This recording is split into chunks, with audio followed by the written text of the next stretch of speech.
मला वाटतंय की निश्चितपणाने त्यांनी सांगितलं होतं का महाविकास आघाडीमधून बाहेर पडा, पण त्यांनी महाविकास आघाडीतून बाहेर पडून शेतकरी कामगार पक्ष बनवून नक्की काय करायला पाहिजे त्यांनी ऑप्शन दिलं नव्हतं. माझ्यासारख्या कार्यकर्त्याला वाटतंय का जर भाऊंचा आग्रह होता की महाविकास आघाडीतून तुम्ही बाहेर पडा, महाविकास आघाडीने आपल्याला फसवलं किंवा काही असेल, तर आता ज्या निवडणुका होणार आहेत आगामी काळात जिल्हा परिषद, पंचायत समिती, ग्रामपंचायती अथवा महानगरपालिकेच्या, त्या महानगरपालिकेची निवडणूक आपण स्वबळावरती जिंकणार आहोत का?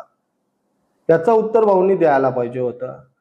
याचा प्रोव्हिजन भाऊंनी करायला पाहिजे होतं. याचा पूर्ण स्ट्रक्चर बोलतो ना आपण, एखादी इमारत बांधायची असेल तर पूर्वनियोजित प्लॅन करावा लागतो. त्याच्यासाठी वेगवेगळ्या पद्धतीचे आपल्याला आर्किटेक्चर, आरसीसी कन्सल्टंट हे सगळे नेमावं लागतं. तसा काय भाऊंकडे प्लॅन होता का? तर त्याचं उत्तर प्रदीर्घ काळ होऊन सुद्धा भाऊंनी माझ्या माहितीनुसार तरी जर पक्षश्रेष्ठींना दिलं असेल तर मला माहिती नाही. पण आमच्या सर्वसामान्य